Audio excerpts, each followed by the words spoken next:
Okay, welcome everyone. We finally made it. It was, unfortunately, this event got pushed back because of COVID, so I appreciate everyone coming. It's good to see, faces and do events in person.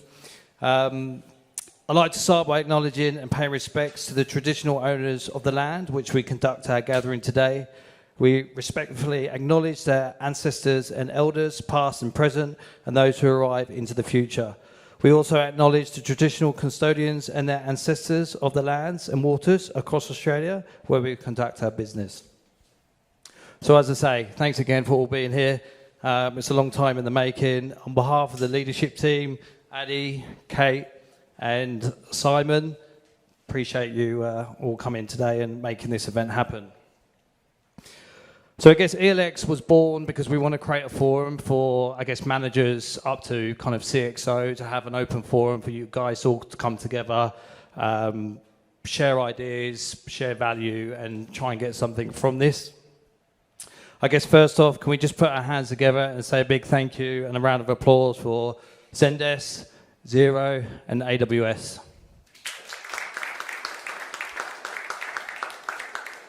I'd just like to introduce the speakers. So we've got Simon at the end.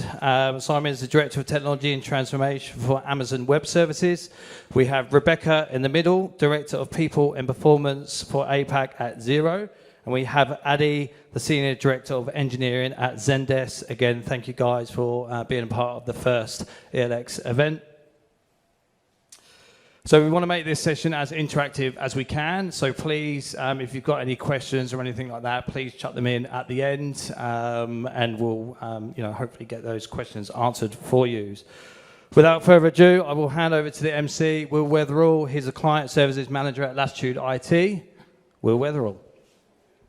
Thank you very much, James. Lovely to see so many new faces without masks and not socially distanced. Is really awesome. We're delighted to have you here. Thanks very much for coming. Crisis in Japanese and Chinese is composed of two characters. The first is danger or risk, and the second is opportunity. Winston Churchill said, "Never waste a good crisis," and that's exactly why we are here today, to take advantage of the opportunities that are inherent in any crisis. We are here to understand the challenges, explore the solutions, and seize the opportunities. And we are very delighted to have with us here this evening Addy, Rebecca, and Simon to answer two very pressing questions. The first is, what are tech companies doing to attract and retain top talent? And the second question is, how are these tech companies maintaining culture, and how are they, when required, shifting their culture to adapt to the new normal? So without further ado, let's get started. Rebecca, ladies first, can you please speak to how or some of the challenges that Xero is facing around attracting top talent, and what you're doing to address these challenges? Thank you. Thanks, Will. That sounds like it's working. Is that okay? Right. So I think we are not unique, and I don't think it's actually unique to the tech sector either, in that we are seeing a lot of people moving roles at the moment. Particularly coming out of COVID, obviously, and a lot of people reevaluating what they want to be doing. So we, like everyone else, are having challenges now in finding candidates, particularly in the engineering space and really broadly across product and tech. We like to, we're working hard at trying to address the problem. And I guess some of the challenges we're finding is that a lot of tech firms are in a position now where, particularly say like in the US, where because we're now looking at a lot more remote working, that people can go and work for a US company from a beach somewhere in Australia and work remotely, where perhaps they couldn't do that historically. Some of the other challenges we're finding is that there is a lot more investment out there in startups. So historically, folk could go off to a startup and you might get equity, but you take a pay cut to go. And what we're actually seeing is the salaries are now more significant and match more what you would get in some of the tech firms like Xero. And so there's more reason for people to want to take a risk and go to a smaller startup. So when I listen to that, it makes me sort of feel a bit anxious really about holding on to our people. And I guess that's where on the flip side, we really have been honing in on what it is we do at Xero that makes Xero a great place to work, and thinking about our culture and what it is that makes us unique and why people would like to come and work in our workplace. We obviously look at things like Rem and Ben, like what do we pay people, but ultimately I guess people work in an organisation because of the leaders that they work for, and they work in an organisation often because they're making an impact and they feel that what they do really matters. So we're spending a lot of time trying to look at what our value proposition to our employees. So what are the significant moments that are really important in your career at Xero that we can really dial up, and also making sure that we've got great leaders who can help develop and progress people on their careers at Xero as well. And making sure we have a lot of fun still, and that we really do dial up those elements of our culture that we think are pretty special. As you can tell, I could talk for a long while, but Will, would you like me to stop there so you can ask the others? Well, absolutely. I mean, I think we've got quite a bit of time, so if you have a little bit more detail you'd like to go into, then by all means, feel free.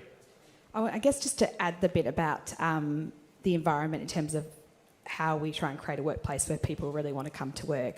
For us, one of the things that I think is not unique anymore, but is certainly something really special, is this whole, one, having a clear purpose that people can align to, but also being very much about the values that we live every day in our workplace. So we really talk about being able to bring your whole self to work, #human, having that sense of belonging. And I feel that really trying to create an environment where we want people to thrive and basically want to enable people to do their best work in the way that works for them.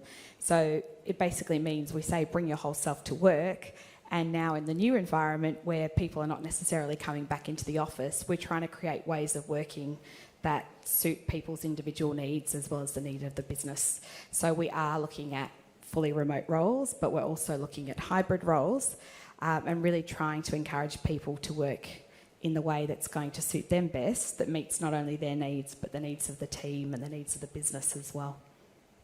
Okay, so it's quite open to the individual to sort of set their own pace and figure out what works for them. The individual and the team. So that is quite a challenge, because there's obviously sometimes a natural tension there.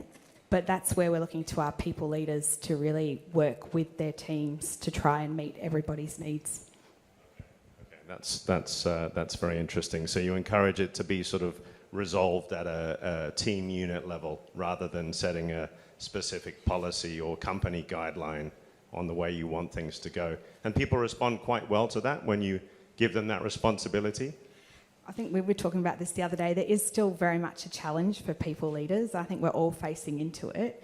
Is on one hand, people like to be empowered to say how they work best, but it's quite a challenge as a leader if you feel like you need your team to be in the office so many days and you've got your team saying, I just want to work from home the whole time. So it's actually a new skill set for a lot of our people leaders to work through. How do you enable your team and allow people to work in the best way for them, but at the same time making sure it meets the needs of the team? So it's something we're working on with our people leaders in terms of how do you have those conversations, and how do you support your team to work in the way that's best for them, as long as it is working for the team as well. That's really interesting. So you're sort of almost moving from a situation where you have a kind of company culture to a sort of a mini team culture. So each team can kind of develop its own modus operandi, if you will. Yeah, to a degree. I mean, there's still the element of we have one Xero culture and we try and really reinforce that.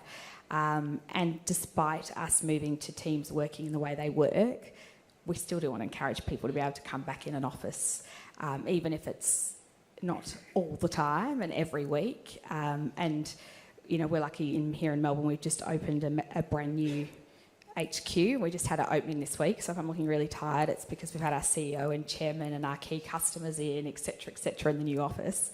One of the things that really hit all of us who were there was just how much energy, although now I'm quite tired, but you know, how much energy and excitement and motivation that really created from coming together as a broader organisation, and the fact that you were, you know, I found myself chatting to people I haven't seen for years in different teams, so lots more interaction. We were talking out here already about the, you know, water cooler or coffee chats, and just all those little things about your culture and your experience at work that you don't necessarily get in the same way if you are working remotely the whole time.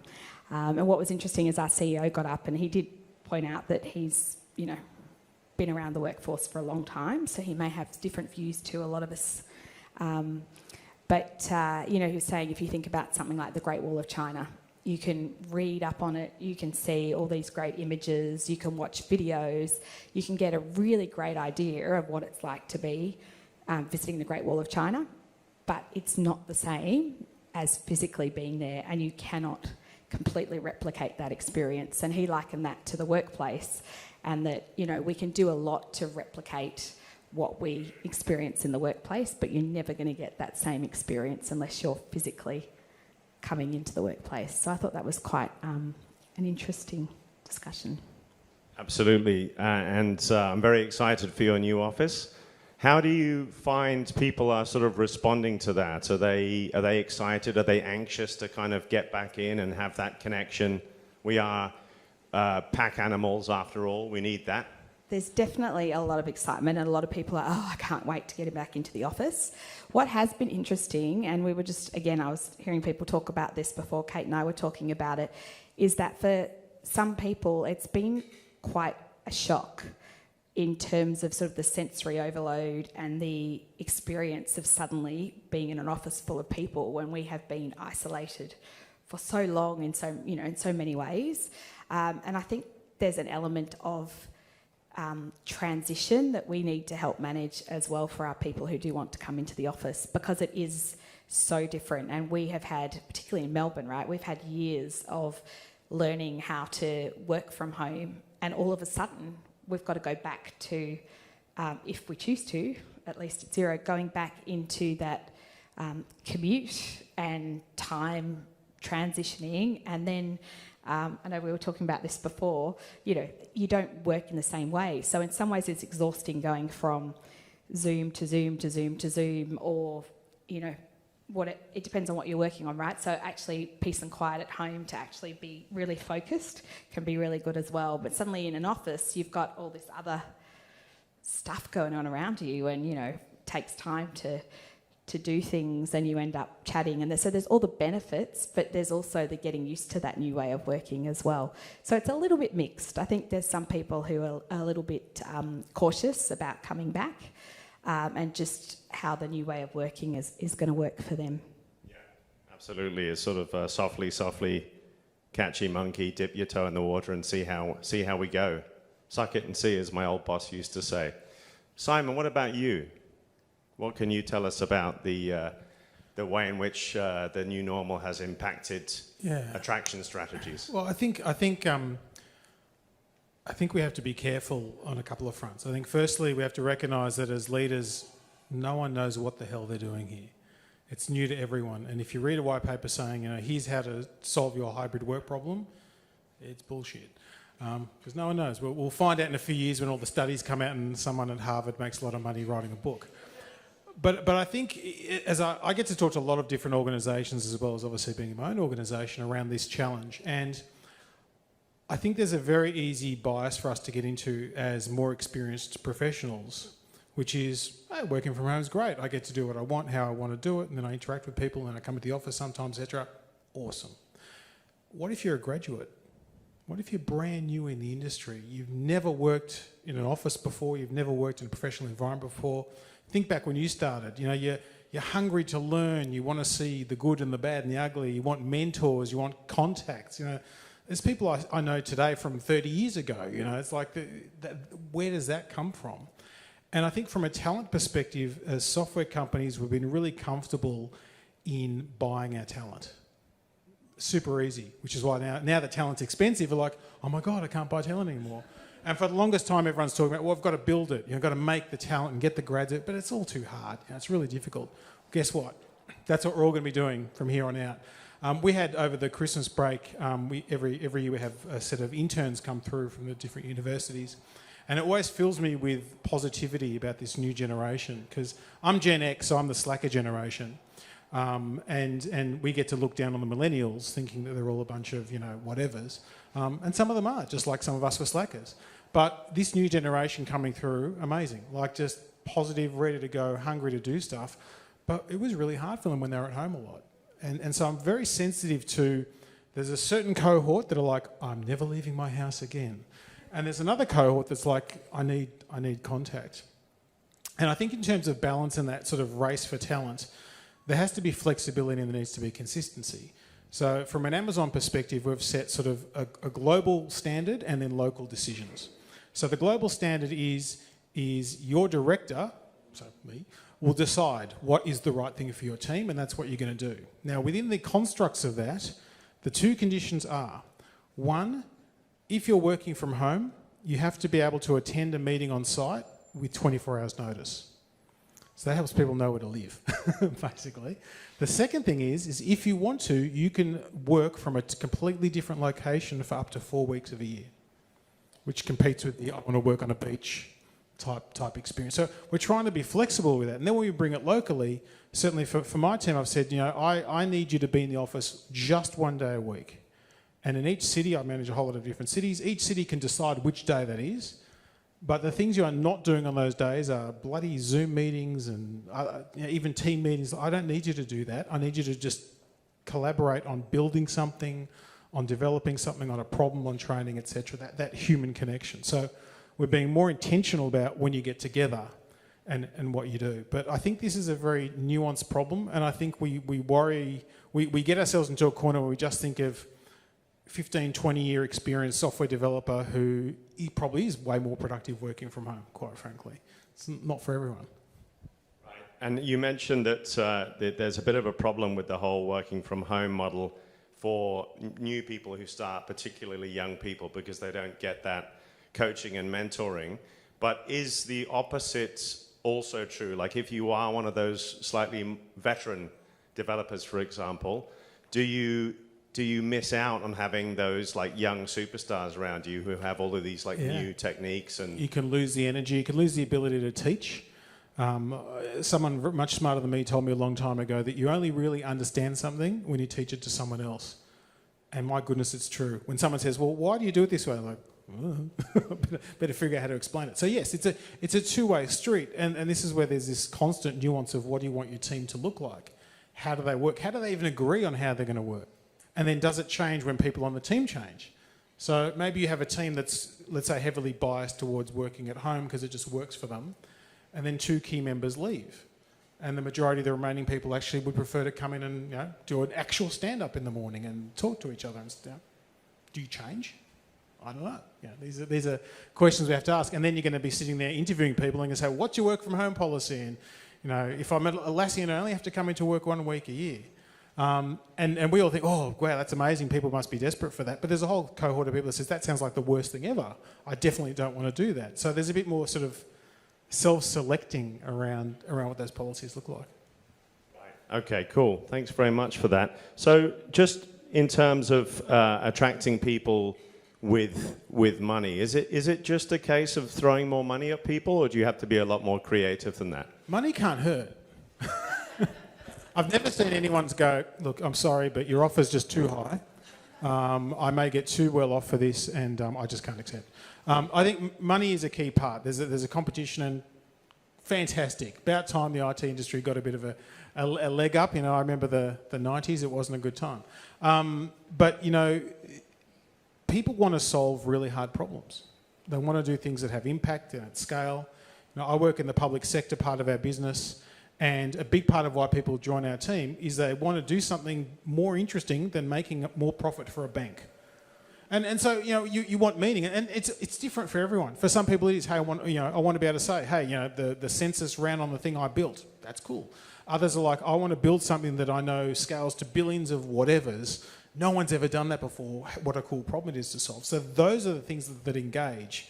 But again, there's no one neat trick to solve it, which is lucky. Otherwise, none of us would have a job, would we? So. It's an interesting one, the whole money question. Money makes people do crazy things. It makes them forget their integrity. Well, everyone has a price. Yeah, exactly. We're just haggling over the price. Exactly. No, it's very true. So, you know, we've seen all kinds of things, you know, candidates disappearing, signing contracts and then not starting, gazumping. It's unprecedented, you know, from our perspective. It's just been a bit crazy from that point of view. And another thing we've seen is that a lot of big companies like AWS, for example, are competing now with these like super cashed up startups where they're just throwing incredible salaries, amazing share options and things like that. And some of the really big behemoths of the industry are losing people to these smaller but super cashed up startups. Yeah. At some point people will go for the money's too much to turn down, and I respect that. I know people who have left and, you know, gone on 7-figure salaries that there's no way, no how they deserve a 7-figure salary. Like they just don't. But good luck to them. And they're like, I hate what I'm doing, but I'm loving the $1 million, so I'll do it for a while. It's like, okay, that's great, you know.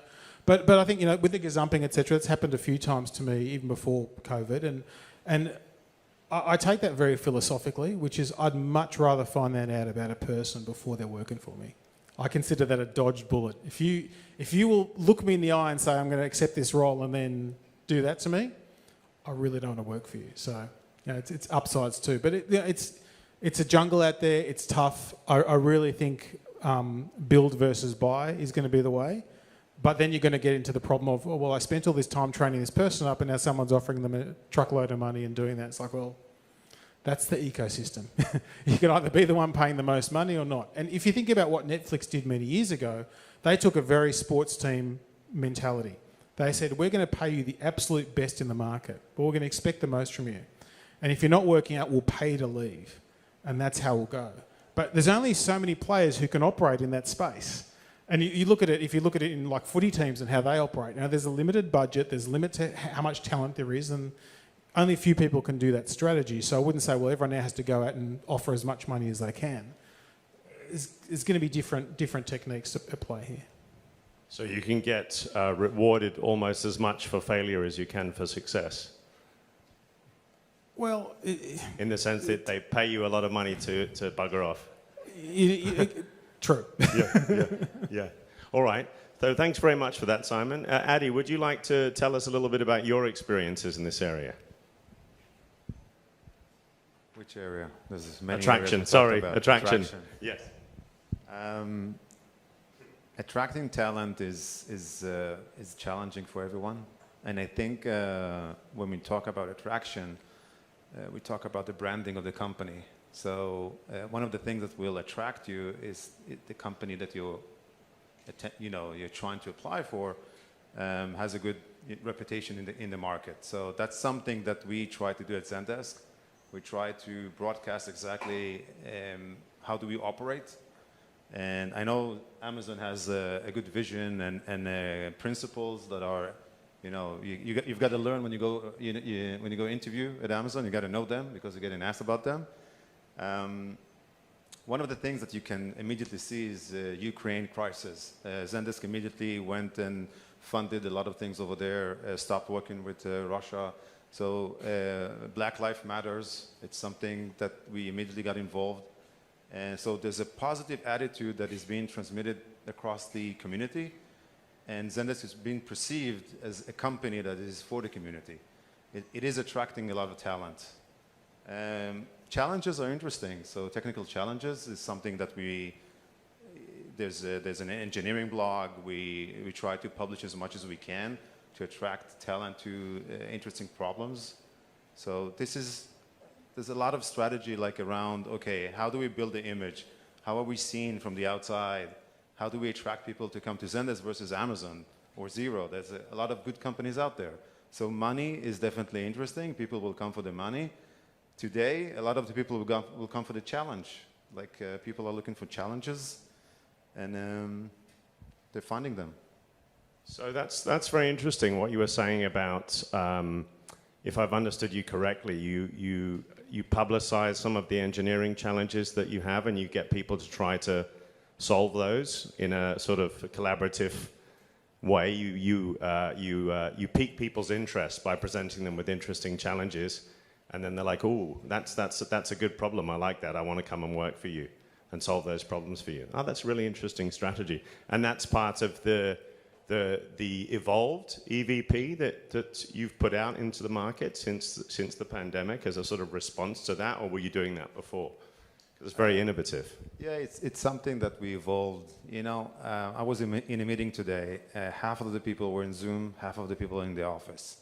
It's like it's the new norm for us, right? You have to get used to the new norm, and so there's a lot of like you got to be innovative. You got to change yourself a little bit according to the market, and you got to attract a little bit more people. So.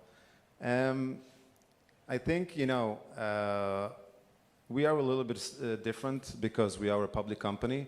We are traded in the NASDAQ, so we also provide like Amazon. I don't know about Xero, by the way, but we offer stocks. So from a package, proposition, we're kind of different. We offer a little bit more. So it's about, the challenges. It's about the package. The complete package. It's about the image, the branding of the company, and the whole what you're like illustrating is an image. Okay, and now I have these offers all over, and you got to choose from. Okay, so it's about sharpening your pencil to offer people more money, sharpening the share component, the short and long term incentive, but also transforming the EVP. And really kind of engaging with the market a lot more. One of the challenges is not just attracting new talent, is retaining talent, and retaining talent is even more interesting. So you got to be creative, you got to be flexible, you got to want to be able to offer things internally. So internal moves have been something that we embrace and doing more often now, and you're kind of reaching to the people inside. And you offer different projects. So if there's like top talent and you don't want to lose them, you got to be a little bit more creative. You got to move them internally. You got to have these agreements in the company between managers. We're not stealing between each other. We're actually maintaining the talent. So that's also something that you saw changing lately more than we saw before. So it's something to pay attention to. Interesting. So that's very creative. And what about you, Rebecca? How are you hanging on to top talent? Once you've got them through the door, how do you stop them from turning around and walking back out again? Well, I think a lot of it's actually quite similar in that, we have been really trying to look at the employee experience. And as I said earlier, it's not, historically when you talked about that employee value proposition, it would be things like, do we give you access to a gym? What are you, what other kind of little perks do we kind of add on to your experience or to your package? And that's still important. But what we're trying to do is look at the entire experience that you have and sort of the employee life cycle really. And so that actually we're making sure that we understand what's important to our people and that we really dial up on those aspects that people really value in the workplace. So one of them is obviously the challenge. The internal moves is a huge one, and we've actually made it one of our, certainly from the people side, it's now related to one of our OKRs. Like we actually have to improve the number of internal promotions and moves, and that's not just, that narrow focus within one team, but how we can actually help people make moves across the organisation, because that is really important to our people, absolutely. And as I said, part of it's that, making sure we create the environment where people can feel that they can work in the way that suits them, notwithstanding the challenges, because it really isn't one size fits all. And as we said, we're really trying to understand what works based on the types of roles that people do, the way people like to work. But yeah, it's early days, so it's going to be really interesting to see how that continues to evolve. So how effective are you finding the golden handcuff, the LTI? Does that work anymore, or is it losing its power? I think it really depends on how you structure it. So certainly at a more senior level, people are locked in for more years. But the way we've sort of treated, it's not really LTI now, we've moved more to an employee share plan, which I feel is attractive to people in that all employees are part of the employee share plan. But as a retention strategy, it probably really is not there in terms of, you haven't got the handcuffs because people can leave after a year. So, look, it's definitely still part of a package that people consider coming in, but we don't treat it as so much as a retention play at the moment. Now, one of the things that we've heard about we've seen with the candidates that we speak to is now that a lot of people are working remotely, it means that they can work for companies abroad. So we know a number of people who work for very large, deep-pocketed American organization. They get paid in US dollars. They're working from home. Is this something that is impacting your business at all? It's definitely changed the way we are looking at our remote working. So historically, we did consider flexible working, and if you wanted to work flexibly, you could request that. What we've said now is for all our product and tech roles that we'll make, unless there's a specific reason why we can't, we make all of them now available as remote roles. And so we have followed a lot of the other tech firms in saying that specifically for product and tech roles, if you choose to work remotely, we will pay for you to come back into an office 4 times a year. We'll set you up at home. You do need to be within, I think it's about 3 hours overlap within the right time zone, and it needs to be a country where that we actually have operations. But we've actually now moved to offering that to be more competitive with other firms that are competing for talent, and I like the firms in the US as well. But as I said, I still part of my challenge, I guess, to all of us, and we'll see how this plays out, is that I do think one of the elements of Xero culture has been this amazing connection and experience that you get in the office, collaborating, and the way we love to work. So part of the challenge is not just to follow everybody else, being brave enough to say, but actually, this is how we work at Xero, and there are these elements that we think are important in terms of coming into the office as well. So as I said, it's still a bit experimental because we're allowing teams to think about what works best for them, but we're certainly offering to anyone in the product and tech space at the moment to work remotely in their role, but we need to just make sure that's going to work for the individual teams as well. Absolutely. That's interesting, the way certain roles lend themselves very well to remote and other roles just really struggle. Just as a question for anyone who'd care to answer it, which are the roles that just can't really be done remotely? Are there any? I mean, of course, we've done them remotely because we've had to, but what works and what doesn't? Well, packing boxes in a factory can't be done remotely. I think in the IT sense, everything can be done remotely, but there's definitely times where it's better to be in person. And, a lot of my team work in sort of pre-sales engineering, so a big part of it is going and having coffee with a customer. It's not the same doing it on a video conference. So you need to do that. But I think just to come back to the retention piece, because I think it's an important one, this again, unfortunately, puts pressure on managers. Because in general, people leave bad managers. They don't leave companies as much.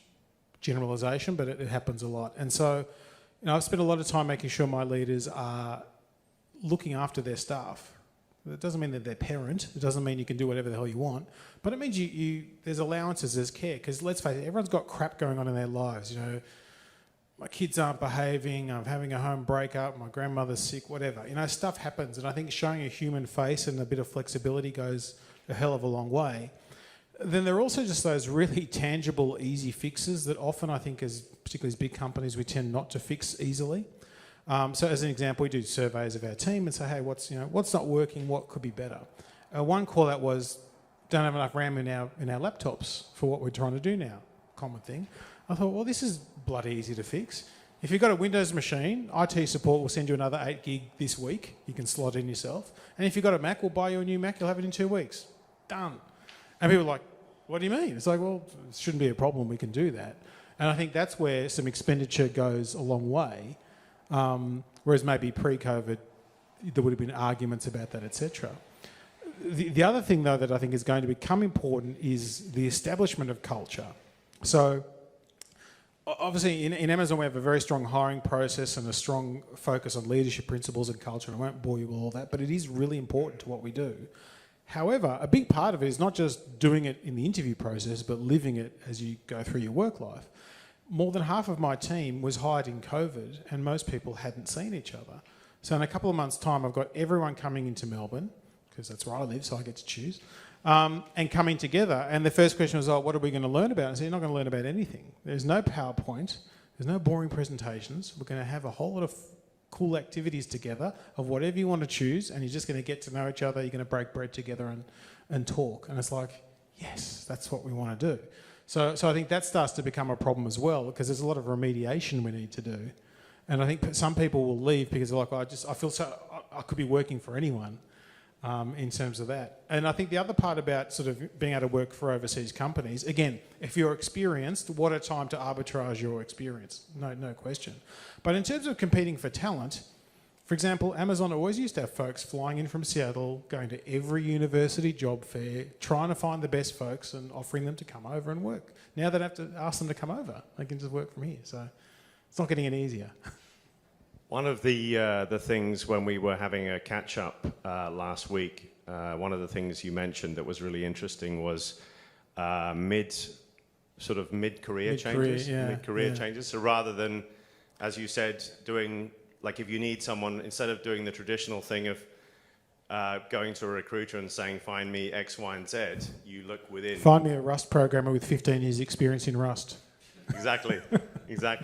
So, and Rebecca, I think you kind of touched on this a moment ago, the whole idea of, right, rather than looking without, you look within.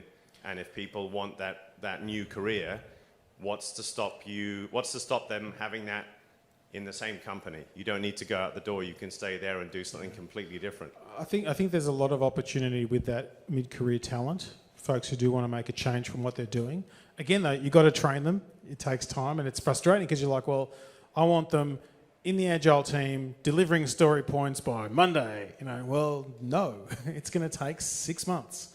But if you invest in them, they're likely going to invest in you as well. And whereas I find that the grads, if you choose well, have great energy and determination, enthusiasm. For the energy of being 21. The mid-career folks have good judgment. They have stability. They are diligent. They're hungry to succeed. And so you get great outcomes, but again, it's just not instant gratification. Excellent. And what about you, Addy? Like, have you had a similar experience in your organization where you've had to look at workforce planning and perhaps, for want of a better word, repurposing someone for something else? It is happening more than it used to in the past. I think, as I mentioned, people are, the great resignation is here, and people are looking outside all the time, and you have to check your pulse all the time, and you have to understand that the talent is here for now, and there's a lot of opportunities out there, and you just need to have conversations all the time. So the one-on-one meetings is really, really important, where you always check the career path of a given individual, so it is something that needs to be in the DNA of a manager, to always talk, always have a conversation, don't take anything for granted, and that's what we do. Excellent. The question of culture is a really interesting one, because before the pandemic, culture was something that we could control, well, I wouldn't say easily, but we had a physical location, we were with our colleagues, we could align much more easily on vision and values and communicate those effectively. One of the interesting things that we've seen in our line of work is in the pandemic, managers who are recruiting and interviewing, they've had to be a lot more aligned at kind of communicating the EVP of the business in a way that they didn't have to before. They almost have to sort of sell the role in a way that they didn't have to before. It was more just, in the old days, pre-pandemic, it was more just a question of finding out whether or not the person was the right fit from an experience and skills perspective. But now it's a much more competitive market, and managers have to be a lot more vocal, I think, in selling the culture of the organization, the opportunity. Have you found that in your experiences of recruiting during the pandemic? You've had to be a lot more salesy, for want of a better word. First of all, it's so tough to hire people just from Zoom. Like, don't you miss body language? What's going on? Look you in the eyes and understand exactly who are you, what do you do.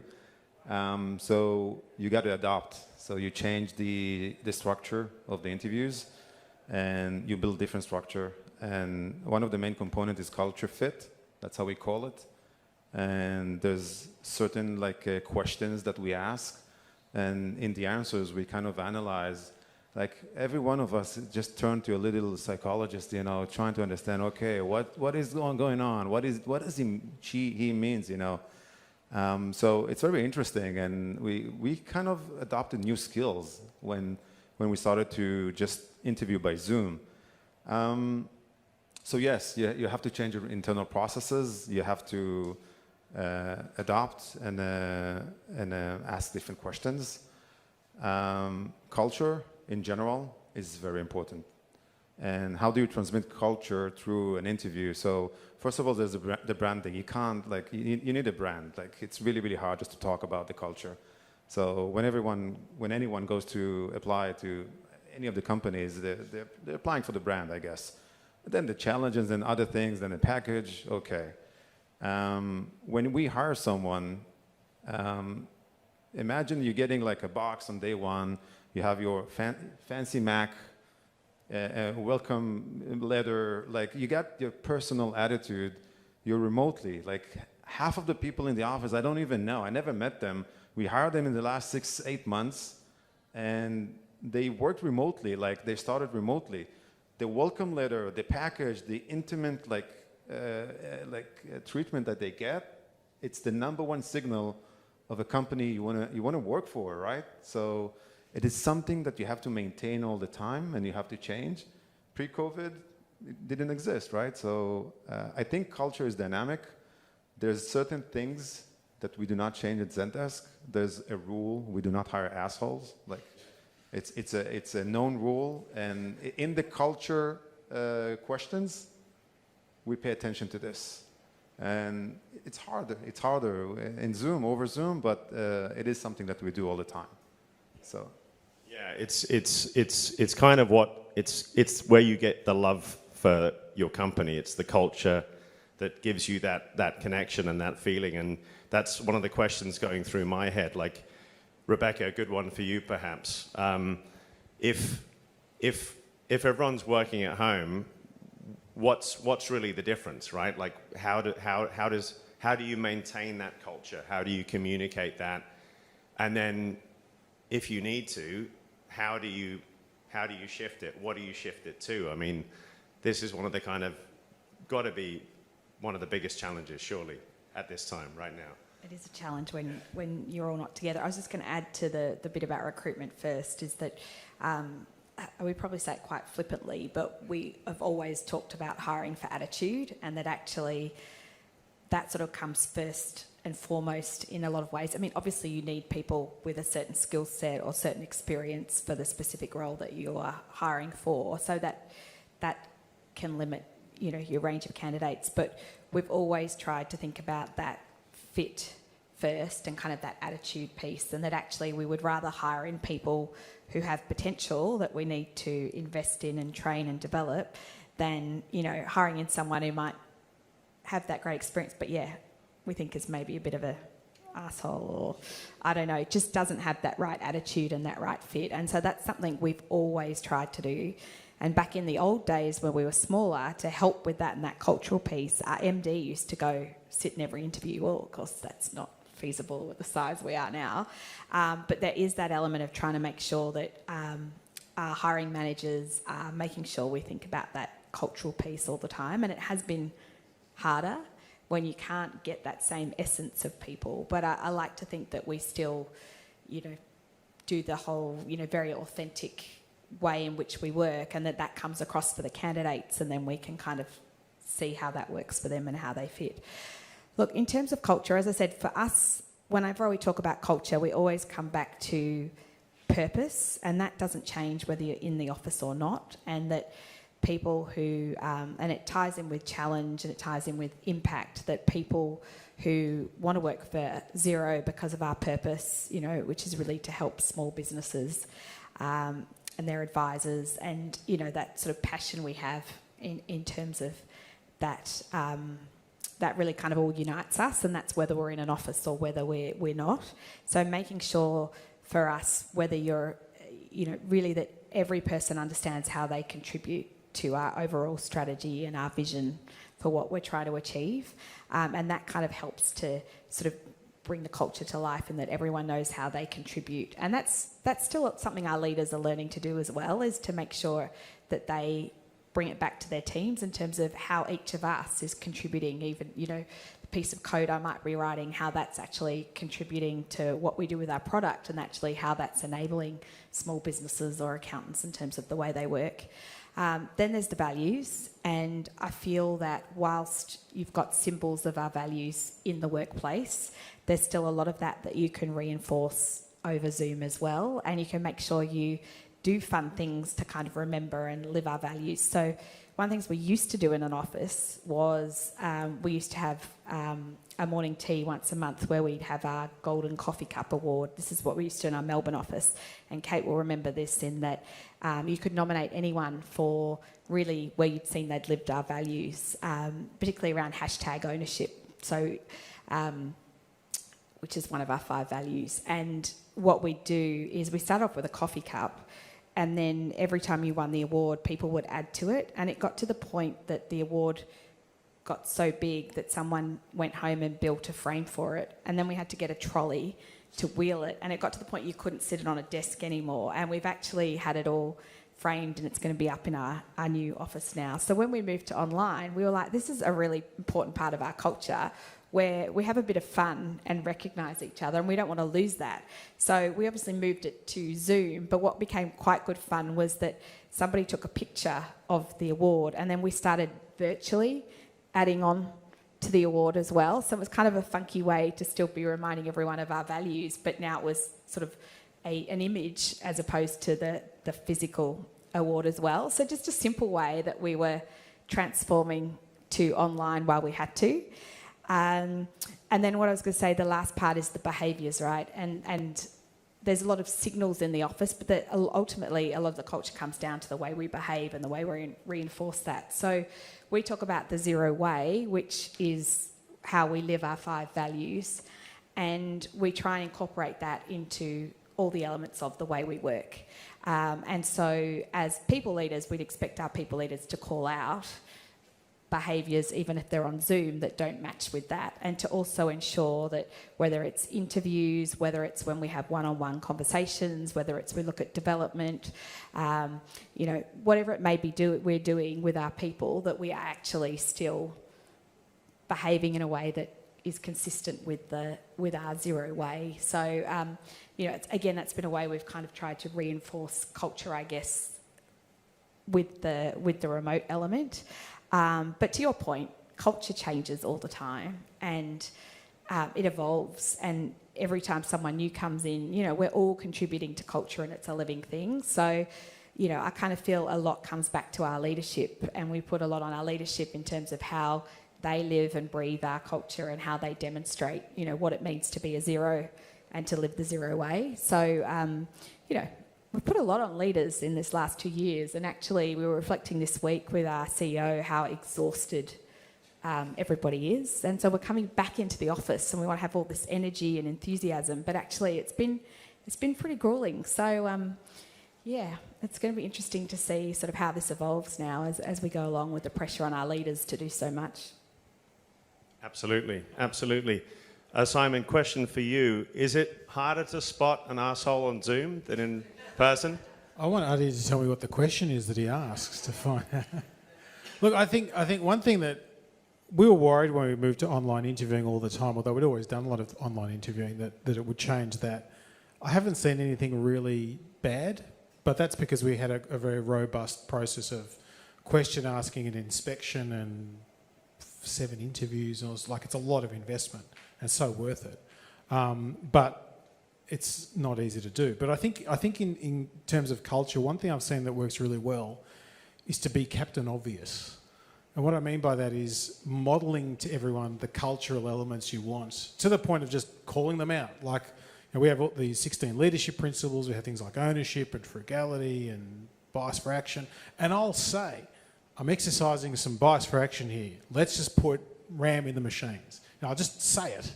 And that's a really powerful signal to help people learn very quickly. And I wish I could say I came up with it and it was a genius development of COVID, but it wasn't.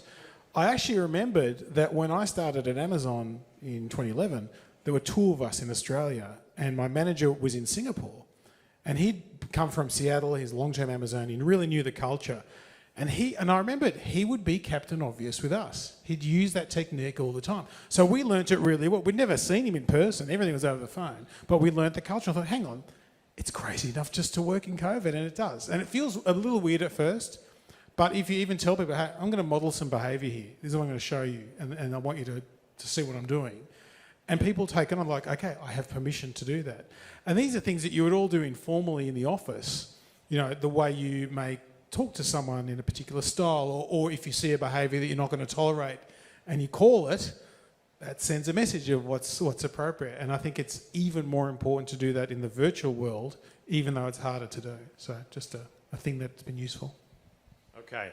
And then, Adi, if you could tell us a little bit about how you at Zendesk, how you empower your leaders, your individual team leads, your managers to communicate that culture in the new norm, as it were? I don't think there's any magic over here. I think it starts from the top for my managers. It's how I absorb it from them. I think that's the company culture, and it's lead by example, and that's how I'm sensing and getting things. First of all, diversity and equality is something that is really, really big right now and should be. And we treat everyone the same. Doesn't matter race, gender, whatever. I think it's management style. Like you need to empower people. You need to give people the trust, and you need to delegate as much as you can. You can't grow without that, and you give people chances as well. So there's a lot of challenges when you talk about management and not just technical stuff. So I think it's about that. It's about trust. So you have to build a trust. Absolutely. Towards the end of last year, I mean, look, throughout the pandemic, there's been a whole heap of media fear-mongering. Of course, that's how they sell their products. But there was a lot of talk of the impending great resignation or the big quit. Has that just been a load of media hype, or is that a reality that you're seeing on a daily basis? It's our reality. It's our new norm, I guess. People learned what's important for them. COVID taught everyone a lesson. We all learned a lot about that. So also the good thing is that COVID kind of enabled the remote work, which was prohibited in companies. Like even at Zendesk, it's not something that you should do or would do. It's something that you're not in the office, like. It's not acceptable, right? So COVID actually enabled that, so it's a good thing. Okay. And what about you, Rebecca? What's been your experience so far? Yeah, I was going to say, actually thinking about that piece around crisis and being, the crisis element and the opportunity. We have definitely also noticed an increase an attrition perspective, and it varies in different parts of the business. So, as I said before, we've moved to having remote working and far more flexible working options, and that has helped in terms of finding talent in places we didn't look for talent before. So it has actually, on one hand, impacted us in terms of seeing more people moving, but it has also created opportunities to find talent elsewhere that we wouldn't have looked at before, because we were a bit more narrow in terms of hiring into the areas where we had physical office. And the other thing is that, we keep trying to remind our people that, given there is more movement, that should be just in general an opportunity as well, because people are looking around. So it's not all doom and gloom. So obviously the retention piece is still really important, but we do like to think that this is bringing opportunity as well. Simon. I'd say definitely not to the levels of the headlines. Maybe a slight uptick, but nothing sort of like, oh my God, 30% of people are leaving. I think it depends on the industry, but I certainly haven't experienced that. I think we're more attentive to it. Probably is probably the thing, which is good for everyone, but not like the headlines are showing. No. I'm just curious to know, like some of the organisations we work with, they have when someone leaves, or they like to do kind of like a debrief with the person. Like you were talking about, Rebecca, following the employee experience, even when they're departing. What sort of insights have you gleaned from that process in the last couple of years? The old exit interview. Firstly, it's never's a strong word. It's rarely a surprise when someone leaves, and it's rarely a surprise why they left, if you're managing well. But it's nice to check. Yeah, I was going to say, we use exit interviews through our HR system, so part of it is automated. And I guess to your point, if you just look at that data, pretty much everyone will put they're leaving for career opportunity, and it's kind of like, well, what does that actually mean? You can go, oh, well, 90% of our people leave for another career opportunity. Well, it's the easy thing to say rather than I've got a shit manager, or actually I just didn't really like the work environment, etc. So we do try and do as many face-to-face exit interviews as we can, but to your point, it needs to be objective. So often we try and use our PX, People Experience HR team, to do a lot of that so that it's impartial, as opposed to potentially being a manager who, therefore, people might not feel they can be honest. And we then try and make sure that the information we see is anonymous again, so that people feel like they can be honest, and we tend to aggregate it for different parts of the business. So at least that way we are trying to, get a little bit more insight into why people are leaving, and so we can respond if there are sort of some trends, particularly in a particular area of the business. I agree with everything that was said, and especially Simon said like it shouldn't be a big surprise. If you were surprised, then you need to look at yourself a little bit and internally, like how come you were surprised? Are you not asking the right questions? Are you not sensing? Our exit interviews are firm, like we do with everyone that leaves. Most of the data that we have is about people that are like 5+ years in the company, which is kind of more acceptable, I would say, to change a little bit. It depends on the age as well. Most of the people that left were really young, so they have different challenges and different things that they want to accomplish in life, in their career. I hardly saw people that are leaving because of the package, or the proposition. It's interesting. I see it as a positive thing, because for a long time people were really scared. We were a little bit paralyzed. In a crisis, people generally tend to accept the incumbent, and now there's a confidence that we're coming out on the other side. So we're swinging from one extreme to the other before we sort of settle somewhere in the middle. So I think it's a positive thing as well. Listen, we could talk all night about these things, but we're not going to. What we're going to do now is open the floor up for some questions for our fantastic guests. Would anyone like to ask a question or contribute a viewpoint? Here we go, Kate. Thank you. Thanks. This has been really, really interesting. My question is, I guess, you've touched on the point that people will leave a bad manager, and at the same time, it's possibly the most challenging time to be a people leader. Have you noticed people who were perhaps better leaders kind of in the old world, I guess, maybe drop a little bit, and how are you supporting them to adjust to the new normal, as well as, when you mentioned they're all really tired too, how do you address those challenges for your people leaders? I'll start. Yeah, managers are people, and people all experience like this difficulty in COVID. Yes, I mean, there's managers in my team that that had to cope up with COVID and all the effect of COVID, and it's challenging to onboard people, and it's challenging to hire people in this situation. I think, again, culture, like the company adopted the culture, the company added a little bit more support to the managers, a lot of training, a lot of conversations. So people will just understand what kind of tools do they have, what kind of the support they can get. And I think that's how I felt like as a manager in the company when I had some challenges with hiring people, with managing people remotely at the beginning. So the company supplied like a lot of good resources and conversations around this.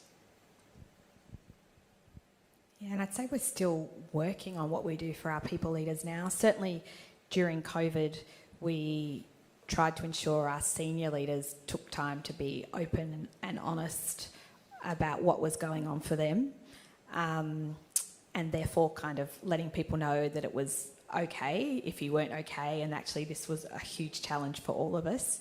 And we put in a lot of resources on sort of support and well-being and how to manage through difficult periods, etc.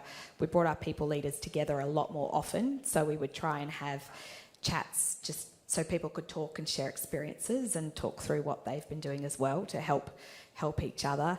And we sort of brought in things like extra wellbeing days and empower. We've always tried to empower our leaders to do more for their staff if there's an issue. It's a bit like what you were saying as well, and to have that #human approach. What we're doing now is, again, it's become sort of a priority for us in terms of our leadership, and we are looking at the moment at what other interventions we can put in place, if you like. So what extra kind of training can we have around, crucial conversations, how to have those difficult conversations, which, we've always looked at, but we're probably doubling down on that now because it is a tricky time for leaders. What else we can do to support leaders, how you can best manage yourself in terms of your own well-being. And we've got like a whole lot of programs now, particularly looking at how we support leaders, and we've got a head of wellbeing who's looking at that as we go forward. So I'd say we're still in infancy at the moment in terms of thinking about what more we can do with our people leaders, but I think the big thing for me has always been that trying to create that sense of community with our people leaders and bringing our people leaders together to actually help each other and learn from each other, and whether that's on a Slack channel or when we do our meetings, which have until recently all been on Zoom, but still are part Zoom, part in person. Just trying to create that community to learn and support each other as well.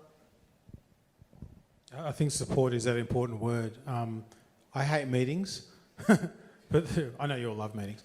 But the trouble is that online, that's the only way you can come together. And it was interesting, I was talking to my team a few months back, I'm like, what do you need me to do more of? And they're like, we just want to have more time with you. I'm like, this is not my style, but I can accommodate that. It's okay. And so what we actually did is we just say, every Monday for half an hour, we sit down and have a virtual coffee together. That's all we do. And we don't talk about work. We just talk to each other about what happened on the weekend, something from the news, whatever. It's revolutionised stuff. Like just my directs, and most of them dial in. Sometimes I can't make it, it's okay. And it's just that interaction factor, a little bit more support. And I would say I've seen a lot more, not a lot more, but I've seen more mental health days than ever before. And I'm really cool with that. Like when people say, look, I just need to check out this afternoon, I'm feeling really stretched. I'm like, yep, do it. Not a problem. It seems to work. Great, thank you. Who else would like to ask a question? Great. Mark, here you go. Thanks for coming here today, and also thanks to Latitude for organising. It's awesome. I think it's been touched on a bit that culture does evolve. And I wonder, as we move to more hybrid opportunities or remote opportunities, whether the culture of collaboration starts to change, and how does that then, is it possible that might impact your ability, for example, to hire graduates? If my child if they wanted to become want to enter the workforce, if they had two opportunities and one was you work remote or you work for a team that actually enforces a level of in-person opportunity, collaboration, I know what advice I would be giving them. And I'm wondering if, in terms of the longer game of that, if we're sort of maybe pivoting too far in one direction. But I'd be curious to know your experience. I think, like I said, I think it'll find a middle ground. And with all the will in the world, online collaboration still sucks. And, much like, they tried to get 3D to work 3 times and it never bit. If ever virtual reality, video conferencing and online collaboration was going to prove itself to be a relaxing and fun way to do things, 2 years of pandemic was it. And at the end of 2 years of pandemic, everyone's like, I never want to be online again, sort of thing. So that says that there's still a place, I think, for collaboration. And I think in many ways, those newer folks coming through are going to demand it. So we're going to have one cohort saying, I never want to see any of you guys again. I just want to work from home. It sucks to be in the office. Another group saying, I'm desperate to get in the office. It's so much fun, etc. As with most things, it's a middle ground. And one of the interesting things is a lot of the members of my team were always doing a lot of customer work, which meant they were always on the road anyway. So they weren't in the office all. That was one of the big attractions of the job, was actually you don't have to be in the office all the time. So it's like, awesome, I can be when I want to or not. And that's the ultimate, because it's there when you need it, it's there when you want it, but you're not stuck there all the time. And I think that challenges managers for whom I've got to see you to know you're working type stuff. That's a whole different kettle of fish. So just put some keyloggers on the computers, you'll be fine. But I think if you give that flexibility, it becomes much more interesting. Yeah, and I think that's something we're going to face into, exactly as you said. I feel like we've swung towards the let's all go remote, and doing that as an attraction mechanism and the opportunity to find more talent. But we are going to have to really look at what that means for graduates or people who are new to the role, and there's definitely going to need to be that collaboration still. So to Simon's point, I think we'll find a middle ground, and I think that's where hybrid working is going to be fabulous, in that we can support people to have that time at home where they need that focused time, but that time when we come together to collaborate as well. Inclusive, I think it's a big word, and people have different challenges, and we saw that single people versus family people are having different challenges. So when your team is like a mix of family persons and single people, and you'll find that the single ones are more attracted to come to the office, be with other people, and not stay at home all the time.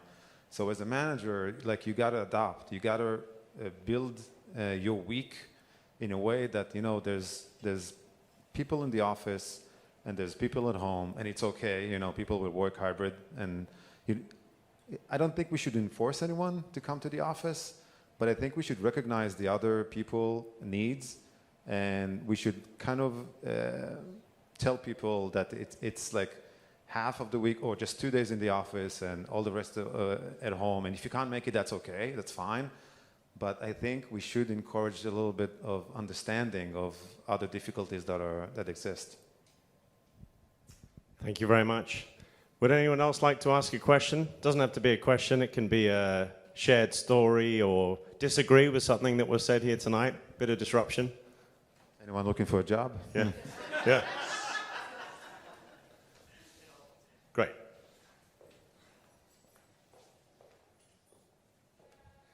Here you go, John. Yeah, this is more around attracting talent, and what we've found, being a bit of a smaller organisation, is the interview process. And I know Simon and AWS have got a pretty exhaustive interview process. So sometimes by the time you get that process happening and going, they've already kind of left the door or kind of thing, or just sort of seeing you. Have you guys changed that, or have you changed your tack towards that at all? People will go to Amazon because it's a really good brand and they pay a lot of money, but they'll fail the interview process. It's too long. But to be serious, like we have changed the interview process, and we found that you got to adopt. And when there's so much competition out there, and there's shortage of talent, we all compete, with the same pool of people.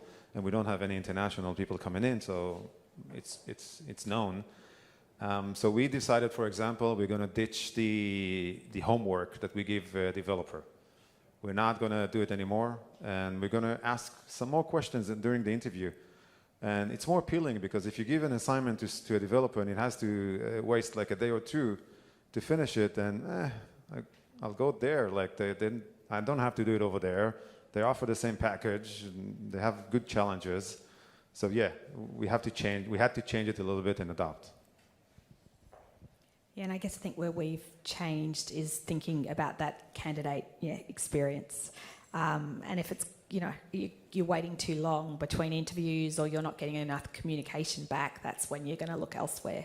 So I guess we've put it back on our people a lot more to say, if you're the hiring manager, you need to be really on this and you need to be available, and we can't have a delay because I'm too busy this week to do the next round of interviews, and making sure we've had times where we've had a specific person in the business who's accountable for hiring at that particular time, and we've actually given them more space to help with that process as opposed to the full day job, because part of the problem we've had is everyone's so busy. And yet we need people who are available to do interviews so we can move more quickly. So we've had to at times go, you know what, we actually need to free somebody up to focus on our recruitment process, as opposed to trying to do it in addition to the day job. So when we've needed to, we've had to pivot to be able to move more quickly. We haven't changed the process because we like our process. We have changed one element, which is the last person in the process explicitly asked the candidate if there's anything that they wanted to share that they haven't been able to share through the process that we should know, because it is harder to get it out of people, and that's been useful. But I'd also echo the need for speed when it comes to going through the process. It sounds weird, oh my God, 7 interviews and this and that and the other. I've seen it done in a day. So it's not like it has to take a long time. It's a hell of a day, let me tell you. But it doesn't have to take a long time. So we're never going to compromise in our hiring bar. We're never going to compromise on that process and that diligence there. And if we lose some candidates because of that, we're okay with that. Awesome. And just one quick question, like in terms of the duration, typically, because we've found that people that take 3 or 4 weeks to do the whole interview process, you can kiss the candidate goodbye, they've gone. Like, just out of interest, like, what's the turnaround for you guys? Like Xero, and I know you said you do it in a day, and AWS and Zendesk. It can be anything from a day to longer, depending on what the availability of the candidate is. But part of it is commitment to the role, and do you want to do you want this job? Like, as a hiring manager, I only want to hire people who really want the job. Like, they really want to be here. If they just want to be, oh look, I'll turn up and it'll be all right and get Amazon on my resume, it's like, I'm not interested in hiring you. I'm okay. I'll wait. Yeah, and I don't know that we have a specific number, really. Not that I've looked at lately. I mean, in an ideal world, as fast as we can move, but I think realistically, if you're having a couple of rounds of interviews, it might be at least a couple of weeks sometimes.